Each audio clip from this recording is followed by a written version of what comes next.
हाँ जी बच्चों, आगे बढ़ते हैं। हार्डी-सल्जे लॉ देखो बहुत इंपॉर्टेंट है बच्चों, पेपर में पूछ लिया जाता है कई बार। ये क्या कहता है, ये कहता है कि भाई जो बात बच्चों मैंने आप लोगों को लास्ट वीडियो में बताई थी कि मान लो कोई ये डीपी के पार्टिकल्स हैं, ये डीपी के पार्टिकल्स, कोई भी कोलोइडल सॉल्यूशन है, मैंने उनमें से डीपी के पार्टिकल दिखा दिए। अब डीपी के पार्टिकल्स के ऊपर मैं कह रहा हूँ बेटे मान लो नेगेटिव चार्ज है, ये नेगेटिव चार्ज कोलोइडल सॉल्यूशन है। ऊपर से क्या करता हूँ मैं, कोई इलेक्ट्रोलाइट ऐड कर रहा हूँ A+B- इसको कोएगुलेट करने के लिए। तो डीपी के पार्टिकल्स को न्यूट्रलाइज करने के लिए इस इलेक्ट्रोलाइट में से कौन सा आयन रिस्पॉन्सिबल होगा, A+ क्या करेगा, इस डीपी के पार्टिकल्स का चार्ज न्यूट्रलाइज करेगा, चार्ज खत्म करेगा, ठीक है ना। तो बेसिकली कोलोइडल सॉल्यूशन को डिस्टेबलाइज करने के लिए मेनली कौन सा आयन रिस्पॉन्सिबल हुआ, ये वाला, the ion responsible for coagulating the colloidal solution. Exactly definition क्या बोली जाती है, द आयन रिस्पॉन्सिबल फॉर देखो डीपी का चार्ज खत्म हो गया ना, डीपी का चार्ज खत्म हो गया, डीपी के पार्टिकल आपस में कंबाइन कर गए और नीचे बैठ गए।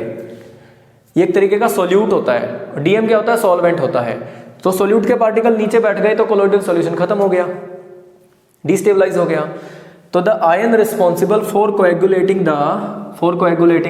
Ion responsible for coagulating the DP particles या the ion responsible for coagulating the colloidal solution is called effective ion. इसके अकॉर्डिंग उसको क्या बोला जाता है, पहला पॉइंट क्या है, इफेक्टिव आयन, उसको नाम दिया जाता है इफेक्टिव आयन। वैसे मैंने पिछले वीडियो में आप लोगों को बताया था, इस आयन को हम कोएगुलेटिंग आयन भी बोलते हैं या फ्लोक्यूलेटिंग आयन भी बोलते हैं। इसने इसको क्या बोला, इफेक्टिव आयन। हाँ जी, दूसरा बेटे, दूसरा क्या होता है, दूसरा इसने बोला कि जितनी ज्यादा इस आयन की वैलेंसी होगी ना उतनी ज्यादा इसकी कोएगुलेशन पावर होगी। वो तो होगी, अगर इस पे 2+ चार्ज होता तो ये 2 आयन को न्यूट्रलाइज करता, अगर इस पे 3+ चार्ज होता तो ये 3 डीपी के पार्टिकल को न्यूट्रलाइज करता। तो जितनी ज्यादा इसकी वैलेंसी होगी उतना ही ज्यादा न्यूट्रलाइज करेगा ये डीपी के, उतने ही ज्यादा डीपी के पार्टिकल्स को ये न्यूट्रलाइज करेगा। तो मैं सीधा सीधा बोल सकता हूं कि ग्रेटर इज द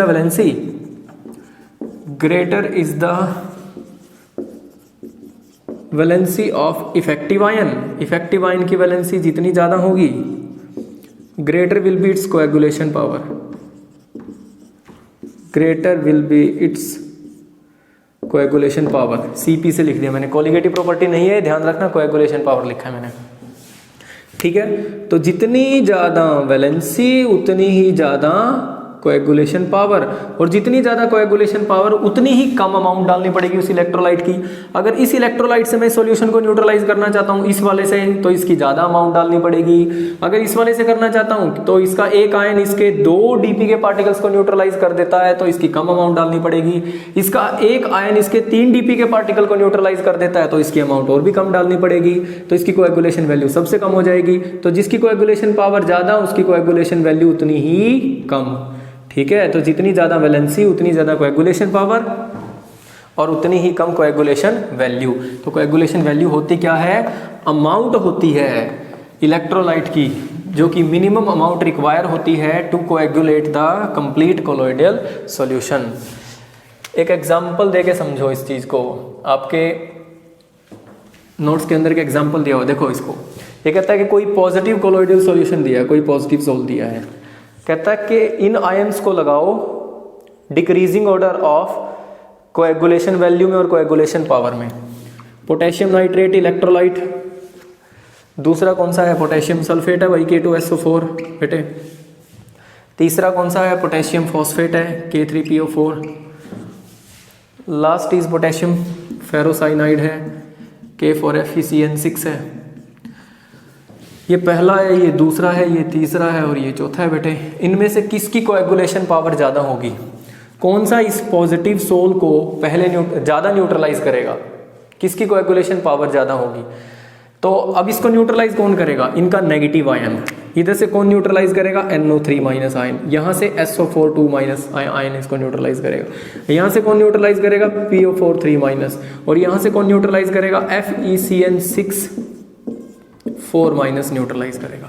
यहाँ से ये अनायन, यहाँ से ये, यहाँ से ये और यहाँ से ये न्यूट्रलाइज करेंगे इस पॉजिटिव कोलोइडल सॉल्यूशन को, ठीक है। अब इनमें से किन की कोएगुलेशन पावर आपको ज़्यादा दिख रही है, कौन से आयन की कोएगुलेशन पावर ज़्यादा दिख रही है? जिसके ऊपर चार्ज ज़्यादा है। ये तो 4 डीपी के पार्टिकल को न्यूट्रलाइज करेगा भाई, ये 3 को, ये 2 को, ये 1 को। तो कोएगुलेशन पावर सबसे ज़्यादा किसकी हो गई? 4th की, उससे कम 3rd की, उससे कम 2nd की, उससे कम 1st की। और कोएगुलेशन वैल्यू होती है अमाउंट उस इलेक्ट्रोलाइट की कितनी डालनी पड़ेगी। अब ये तो 4 आयन को न्यूट्रलाइज कर रहा है तो इसकी अमाउंट तो सबसे कम डालनी पड़ेगी, और ये सिर्फ 1 आयन को न्यूट्रलाइज कर रहा है तो इसकी अमाउंट सबसे ज़्यादा डालनी पड़ेगी। तो कोएगुलेशन वैल्यू 1st की सबसे ज़्यादा, 2nd की उससे कम, 3rd की उससे कम, और सबसे कम किसकी हो जाएगी कोएगुलेशन वैल्यू? 4th की। तो इसकी अमाउंट सबसे कम डालनी पड़ेगी। ठीक है, तो ये होता है बेटे coagulation power and coagulation value. पढ़ लेना, आपके नोट्स के अंदर सब दिया हुआ है, बिल्कुल प्रॉपर तरीके से चीज़ें समझाई हुई हैं। आगे बढ़ते हैं बेटे, एप्लीकेशन है इसकी। एप्लीकेशन देख लो बस फटाफट। एप्लीकेशन है कोलोइडल सॉल्यूशन की। फूड आर्टिकल्स में फूड आर्टिकल्स हैं जितने जो हमारी ड्रिंक्स वगैरह होती हैं वो भी कोलोइडल सॉल्यूशन की फॉर्म में बनाई जाती हैं बेटे। जितनी भी ड्रिंक्स वगैरह होंगी, जूसेस हैं, जितने पैक्ड जूसेस आते हैं, मिल्क आता है, कोलोइडल सॉल्यूशन की फॉर्म में होता है। ठीक है, उसके बाद एक आर्टिफिशियल रेन की एप्लीकेशन आती है, वो बहुत इंपॉर्टेंट है। आर्टिफिशियल रेन की एप्लीकेशन, जहाँ पे जिन एरिया में बारिश नहीं होती, हम लोग जानते हैं कि जो क्लाउड है ना वो कोलोइडल सॉल्यूशन होता है। तो क्लाउड कोलोइडल सॉल्यूशन है, तो जो क्लाउड है उनके पार्टिकल्स के ऊपर पॉजिटिव या नेगेटिव चार्ज रहेगा। तो क्या करते हैं कि इन क्लाउड्स पे सॉल्ट डाला जाता है बेटे। सॉल्ट कैसे डाला जाएगा सर क्लाउड्स पे? हेलीकॉप्टर के थ्रू क्लाउड्स में जाते हैं और सॉल्ट डाल देते हैं क्लाउड्स के अंदर। तो सॉल्ट डालेंगे तो सॉल्ट क्या करेगा? इसको न्यूट्रलाइज करेगा। अगर नेगेटिव चार्ज है या पॉजिटिव चार्ज है, जो भी चार्ज है इनके ऊपर, सॉल्ट क्या करेगा? सॉल्ट में एक के ऊपर प्लस रहेगा, दूसरे के ऊपर माइनस रहेगा। तो प्लस है तो माइनस वाले को न्यूट्रलाइज कर देगा, और अगर इन पे माइनस है तो अगर माइनस है तो प्लस वाला न्यूट्रलाइज कर देगा, अगर प्लस है तो माइनस वाला न्यूट्रलाइज कर देगा। तो जो क्लाउड के पार्टिकल्स हैं वो न्यूट्रलाइज होंगे तो बेटे आपस में कंबाइन करेंगे तो लार्ज साइज के पार्टिकल्स में कन्वर्ट होंगे और अल्टीमेटली नीचे बैठ जाएंगे। नीचे बैठेंगे मतलब पार्टिकल्स का वजन बढ़ेगा और क्या, बरसात होनी शुरू हो जाएगी। ठीक है, तो ये है आर्टिफिशियल रेन। अच्छा, एक डेल्टा फॉर्मेशन और होता है, ये बहुत इंपॉर्टेंट है। डेल्टा फॉर्मेशन पेपर में पूछा जाता है, एक ब्लड क्लोटिंग पेपर में पूछा जाता है। यहाँ से डेल्टा फॉर्मेशन क्या है कि मान लो भाई कि बेटे ये सी है, समुद्र के अंदर नदियाँ गिरती हैं, आप लोग जानते हो, ये कोई रिवर आ रही है। अब रिवर में क्या होता है, डर्ट के पार्टिकल हैं या डस्ट के पार्टिकल हैं, जो भी हैं उन पे कोई ना कोई चार्ज रहता है। और इसके अंदर क्या होते हैं? इसके अंदर इलेक्ट्रोलाइट होते हैं सर। सी के अंदर इलेक्ट्रोलाइट होते हैं, जानते हो आप लोग। सॉल्ट रहता है कि नहीं सी के अंदर? तो इलेक्ट्रोलाइट क्या करेगा? इन चार्ज पार्टिकल्स को न्यूट्रलाइज करेगा। ये चार्ज पार्टिकल आएंगे और इलेक्ट्रोलाइट के थ्रू न्यूट्रलाइज होंगे और इसके नीचे इकट्ठा होना शुरू हो जाएंगे। तो जो डस्ट है वो डेल्टा की शेप लेना शुरू कर देता है, डेल्टा की शेप में इकट्ठा होना शुरू हो जाता है। अरे डेल्टा फॉर्मेशन, यूँ डेल्टा बनाना शुरू करता है। नीचे तो बेस बनेगा ना उसका, जैसे जैसे डर्ट या डस्ट है वो न्यूट्रलाइज होती जाएगी तो वो एक डेल्टा की शेप लेनी शुरू कर देगी। ठीक है, और वहाँ डेल्टा बनना शुरू हो जाएगा। तो नदी आके गिरेगी, डर्ट या डस्ट के पार्टिकल न्यूट्रलाइज होंगे with the help of electrolyte present in the sea water. Neutralise होकर डर्ट और डस्ट एक डेल्टा की शेप लेना शुरू कर देता है और वहाँ डेल्टा फॉर्मेशन होना शुरू हो जाता है। ये भी कोएगुलेशन की वजह से होता है। ठीक है जी। नेक्स्ट एक है बेटे यहाँ पे ब्लू कलर ऑफ स्काई, आप लोग जानते हो, बताया था आप लोगों को टिंडल इफेक्ट के अंदर। ठीक है, स्काई ब्लू कलर का क्यों दिखाई देता है? Due to Tyndall effect. होता क्या है कि जो सन रेज आती हैं बेटे वो पड़ती हैं एनवायरनमेंट में प्रेजेंट पार्टिकल्स के ऊपर और ब्लू कलर की लाइट वहाँ से स्कैटर होती है, जिसकी वजह से जो स्काई है वो ब्लू कलर का दिखाई देता है। या सी का कलर भी स्काई इसी वजह से दिखाई देता है, सी का कलर भी ब्लू इसी वजह से दिखाई देता है। ठीक है, ये भी कई बार पूछा जाता है। एक ब्लड क्लोटिंग पूछा जाता है बेटे, ब्लड क्लोटिंग क्या होता है कि अगर कहीं पे चोट लगती है, हमारे ब्लड का फ्लो होना शुरू हो जाता है, तो अगर हम वहाँ ब्लड का क्लोट बनाना चाहते हैं, ब्लड का फ्लो रोकना चाहते हैं, तो उसके ऊपर FeCl3 सॉल्यूशन लगा दिया जाता है। अब ब्लड क्या होता है? ब्लड होता है नेगेटिव कोलोइडल सॉल्यूशन। क्या होता है? Negative colloidal solution. और इसके अंदर कौन से आयन प्रेजेंट है? FeCl3 के अंदर Iron+3 प्रेजेंट है। तो Iron+3 उन नेगेटिव कोलोइडल सॉल्यूशन के नेगेटिव चार्ज पार्टिकल के साथ कंबाइन करके उनको क्या करेगा? न्यूट्रलाइज करेगा। पार्टिकल का चार्ज खत्म होगा तो पार्टिकल एक दूसरे के साथ कंबाइन करेंगे, लार्ज साइज के पार्टिकल्स में कन्वर्ट हो जाएंगे और वहाँ पे क्लोट बन जाएगा। और ब्लड वहाँ से निकलना बंद हो जाता है। तो ये ब्लड क्लोटिंग में भी हेल्प करता है कोएगुलेशन का प्रोसेस। अच्छा, वाटर के प्योरिफिकेशन में, सीवेज डिस्पोजल में भी बेटे हेल्प करता है। देखो सीवेज डिस्पोजल में कैसे कि जो सीवेज का मटेरियल होता है उसको इलेक्ट्रिक फील्ड से पास किया जाता है। इलेक्ट्रिक फील्ड मतलब एक तरफ नेगेटिव प्लेट रहती है बेटे, एक तरफ क्या रहती है, पॉजिटिव प्लेट रहती है। इसके थ्रू इस सीवेज मटेरियल को पास किया जाता है। सीवेज मटेरियल में डर्ट, डस्ट जो भी है उनके ऊपर चार्ज रहता है। चार्ज रहेगा तो जिन पार्टिकल्स पे पॉजिटिव चार्ज है वो तो नेगेटिव प्लेट पे जाके चिपक जाएगा सारा का सारा, जिन पार्टिकल्स पे नेगेटिव चार्ज है वो पॉजिटिव प्लेट पे जाके चिपक जाएगा।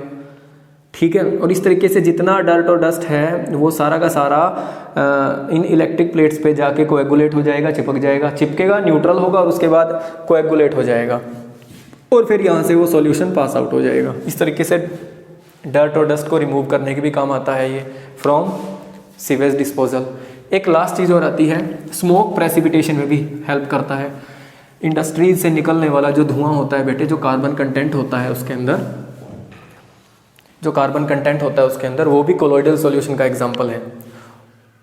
उस कार्बन कंटेंट के अंदर, उस स्मोक के अंदर कोलोइडल सॉल्यूशन होता है। वो कोलोइडल सॉल्यूशन होता है मतलब उन पार्टिकल्स पे भी क्या रहता है, चार्ज रहता है।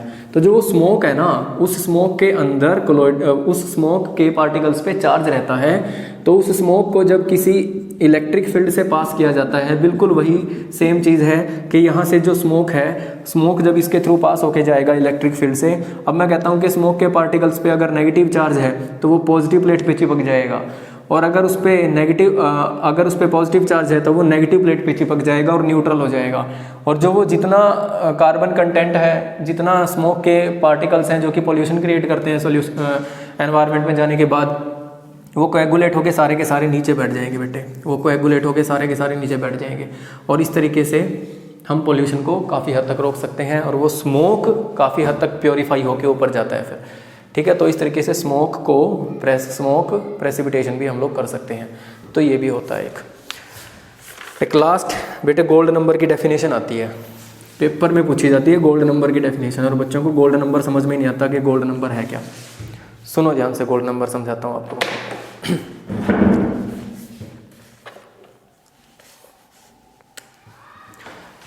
देखो मैं डेफिनेशन लिख देता हूँ पहले।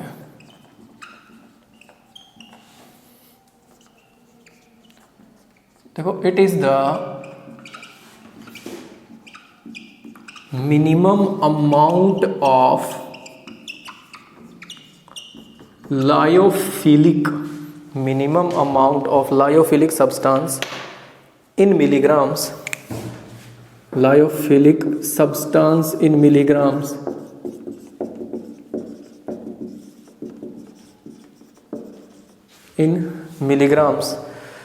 which prevents the coagulation of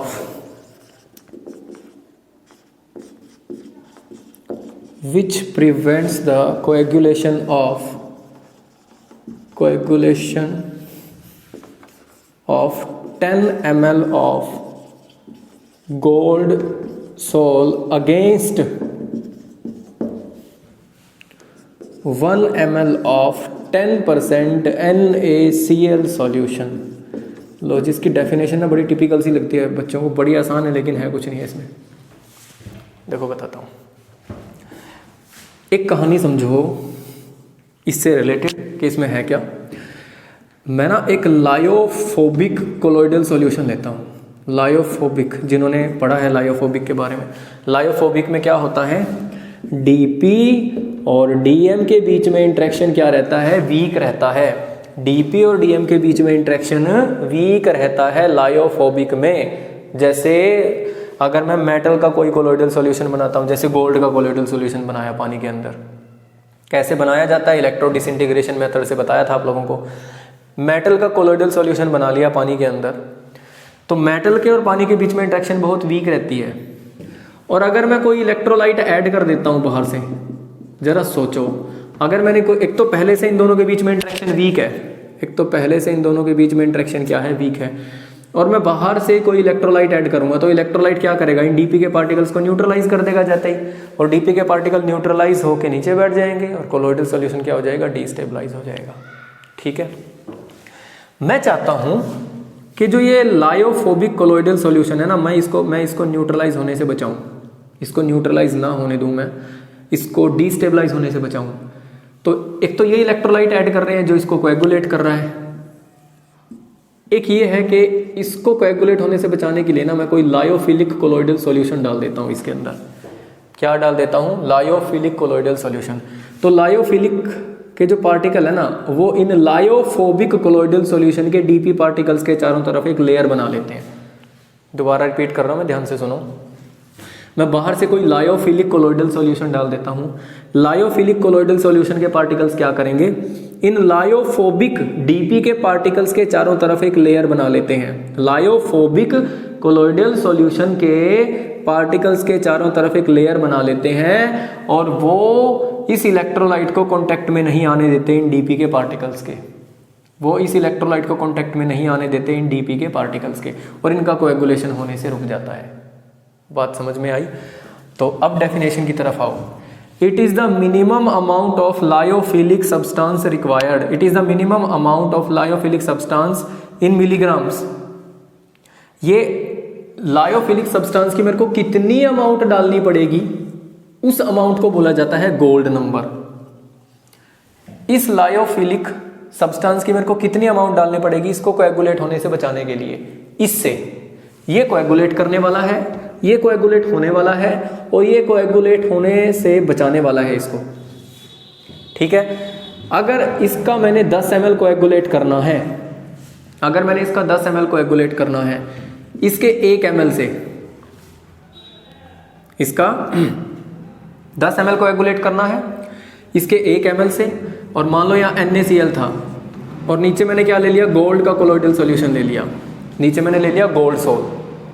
ठीक है, गोल्ड सोल ले लिया, गोल्ड सोल का 10 ml कोएगुलेट करना है इसके 1 ml से, इसका 1 ml इसके 10 ml को कोएगुलेट कर देता है, इसका 1 ml इसके 10 ml को कोएगुलेट कर देता है, NaCl का 1 ml इसके 10 ml को कोएगुलेट कर देता है। और जो इसका 1 ml इसको कोएगुलेट करेगा ना, उसकी कंसंट्रेशन कितनी है? 10% है, 10% NaCl।